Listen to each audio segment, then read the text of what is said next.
পদ্মা সেতু যেহেতু করতে পারছি, তাহলে পানির বাতও আমরা করতে পারবো। তারা আমাদের আর কতবার অত্যাচার করবে? এবার পাশের দেশকে বন্ধু না, এনিমি ভাবতে হবে।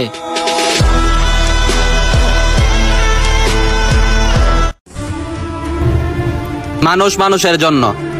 পার্শ্ববর্তী দেশ ইন্ডিয়া, কি ভাবছো কিছু বুঝি না? বুঝি কিন্তু সবই, তবে কিছু বলি না। একটা ভাই তার ফ্যামিলি সহ পুরো বিল্ডিং এ আটকে গেছে।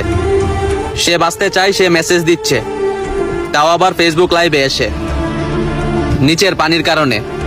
আরেকটা ভাই, তার তিলে তিলে গড়া পোল্ট্রির ফার্ম কয়েক মিনিটেই নষ্ট হয়ে গেছে।